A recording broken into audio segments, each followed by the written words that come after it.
All right, so this is the third brutal loss in a row for the Spurs. They fall 110-109 in Chicago. Uh, no LaMarcus Aldridge for this game. DeMar DeRozan dropped 36 points. Uh, missed the tying free throw, but I mean, he played his heart out tonight. 36 points, 10 rebounds, and he shot 17 free throws in this one. He probably should have shot 40. The officiating in this game was kind of ridiculous. I've never seen a multiple-time All-Star like DeMar DeRozan get as little respect as he does when he drives to the basket. He gets hacked. It feels like every drive winds up on the floor. This loss is not on him. If that's your takeaway from this game, you didn't watch this game, or you don't know basketball. There were a bunch of Spurs in this game who did not play well. DeJounte Murray and Derek White shot a combined 1 of 7 from the floor tonight for 2 points. Derek was great on defense.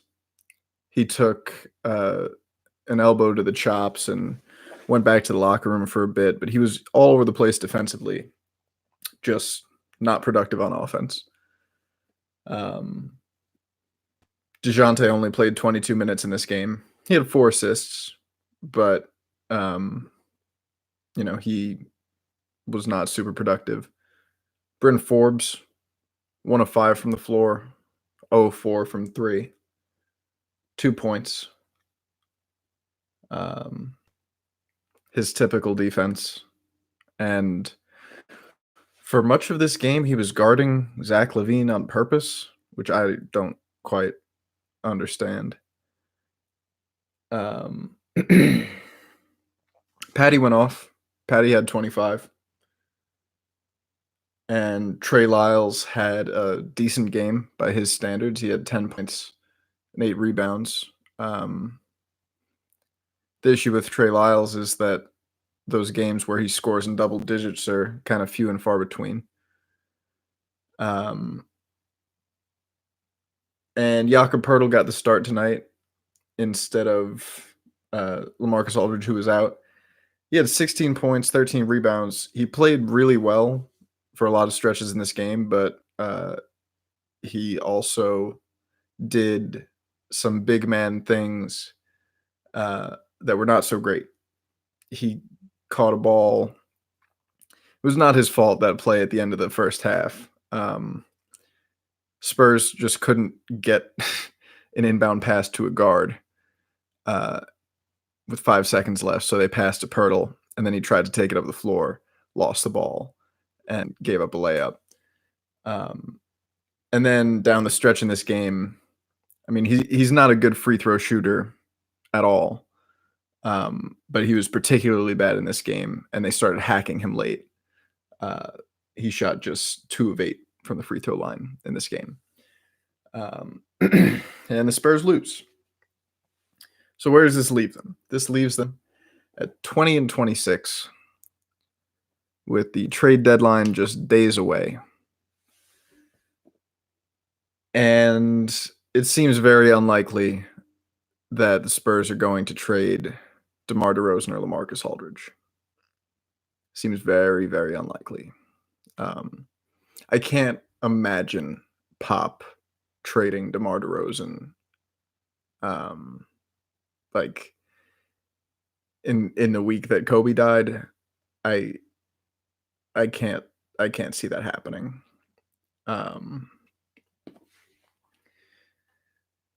Like that would be a very Belichickian move. And I think the one thing that has always separated Belichick and Popovich is that, like, Belichick doesn't care who you are. He will ship you to Cleveland for a 6th round pick if he thinks it will make his team better. And Pop has always been a little bit more human.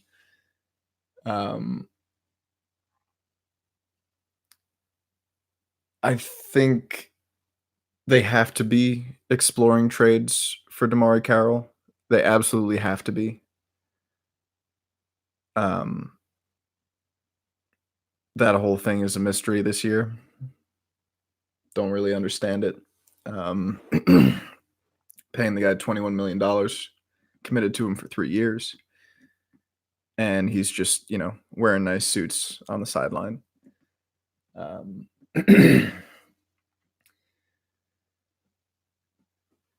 But yeah, man,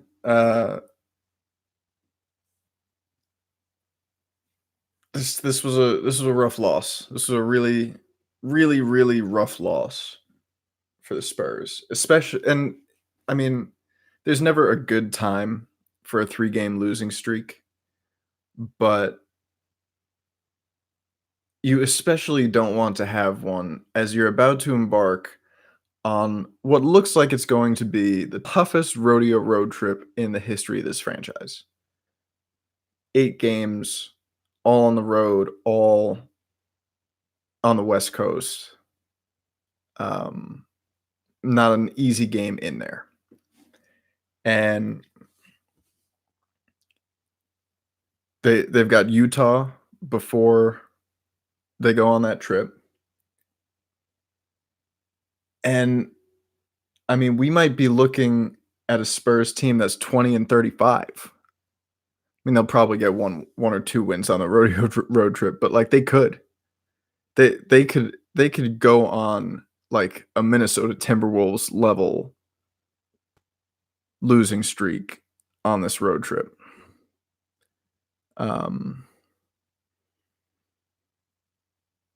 I don't expect them to be more than 500 on this road trip. If they can like tread water a little bit, if they can just, do their if they get out of this, then they're still going to be hanging around for a playoff spot. So I mean, it's weird because the bottom of the West is so weird this year. But right now the Spurs do not look like a team that is worthy of a playoff spot. And I think the story of this team all year has been how inconsistent they have been.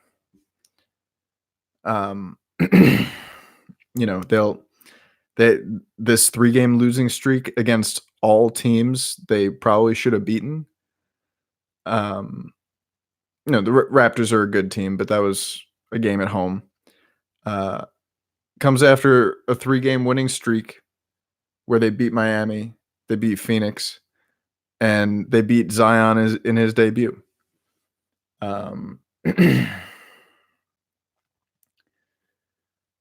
So yeah, the inconsistency this year has been really rough. It's been a real Achilles heel for this team. And it just, like a week ago, I was kind of excited about the direction of this team. Now, once again, they have really fallen off the pace. They're now 2 games back in Memphis for that A seed. What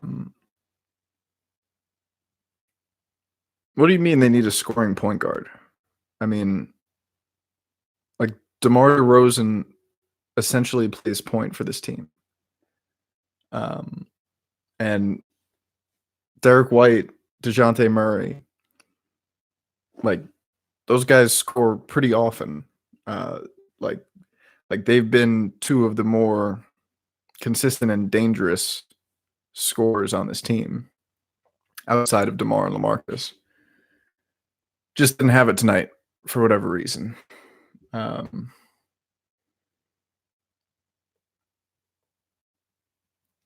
And yeah, Bryn Forbes, another stinker. But I mean, can't put this all on Bryn Forbes. I mean, the reason the lineup that they closed the game with had Mills and Forbes in it was they wanted a three, you know?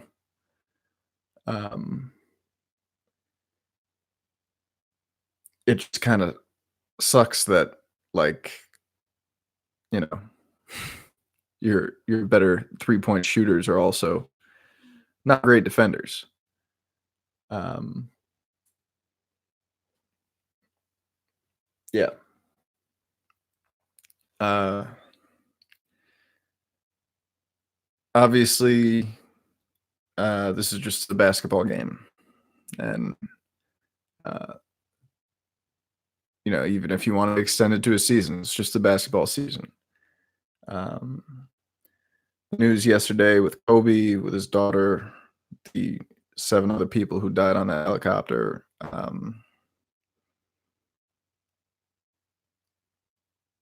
gutted. I mean,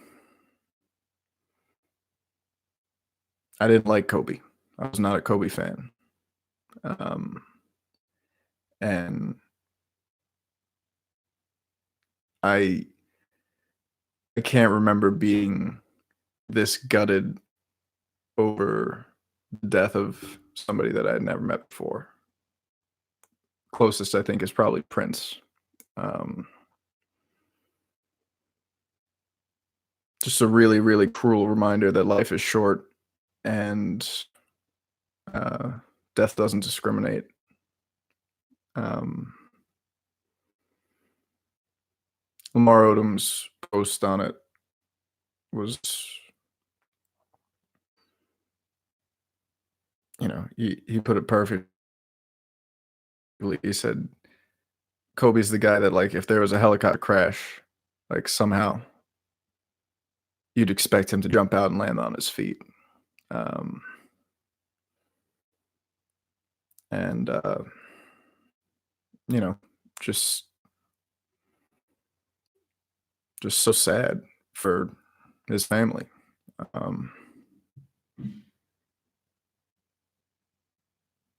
know, and watching them play that game yesterday with all of these guys in shock and mourning, um,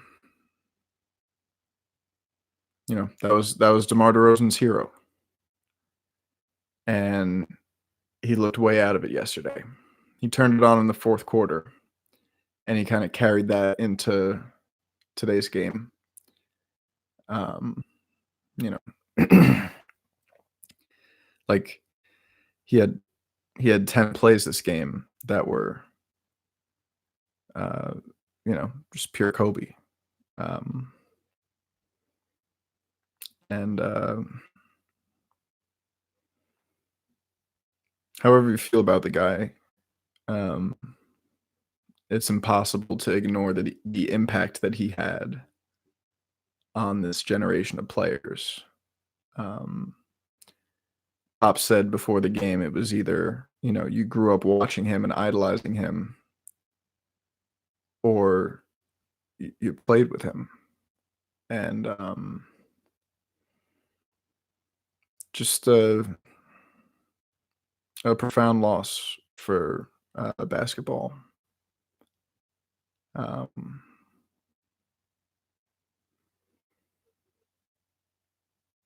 really makes you appreciate the simple blessing of, getting where you're going and then getting back home to your family safely. Um, you know, something as simple as that we take for granted every day. Um, yeah, I couldn't sleep last night. I got to sleep and then I woke up and then I started thinking about it again. And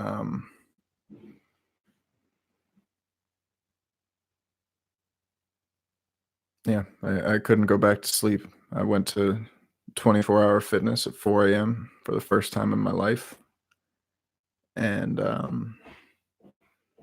kind of knew before I got there that uh, I wouldn't be the only one who was there for the same reason. Um, it's heartbreaking that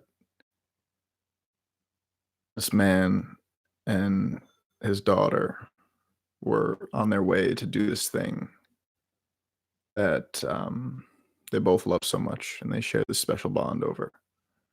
Um, and they just didn't make it. Um, just just really sad. Really, really sad. Um, I have a pretty comfortable relationship with death. I've processed the deaths of people close to me before. Um, and some people always have to be negative about it and say, "Oh, why are we mourning a celebrity?" You know, People die every day. Better people suffer worse fates every day. And you know, you when something like this happens, it drags up, you know, your own relationship with death, and just really makes you think. Um, he was a guy that whether you loved him or you hated him, um, it felt like he was going to be around forever, and it felt like he was going to be um, doing his best to make a positive impact. And yeah, just just really sad. Um, and I think it was really moving, really touching. Um, Pop consoling DeMar before the game. Um, Timmy and Becky in tears on the bench. Um, we've seen around the league now teams taking 24 and 8-second violations to start the game, and that's something that the Spurs and Raptors yesterday kind of started. Um, and seeing that from the NBA to 2K, um,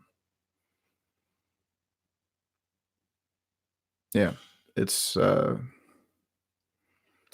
it's really shocking, and it doesn't feel real yet. Still, um, kind of waking up today and realizing, like, oh God, it wasn't just a terrible dream. Um,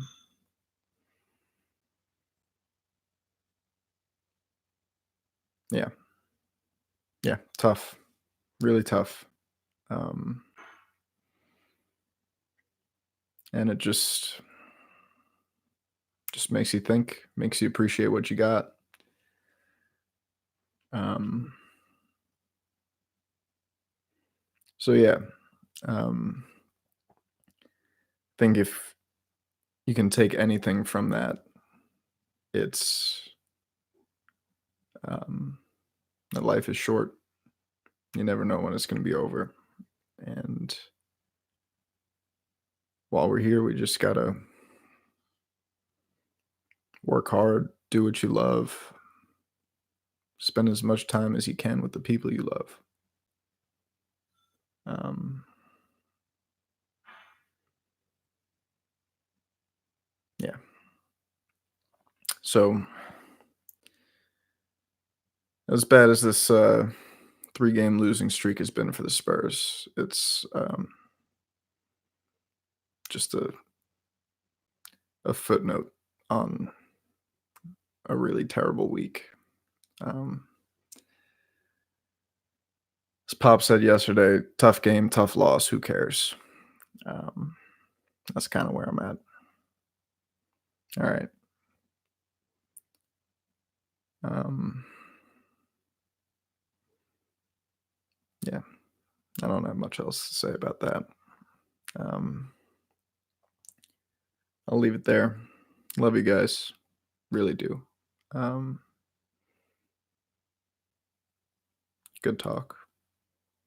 Rest in peace, Kobe. Uh, Kobe, GG. Everybody else involved. Go Spurs, go.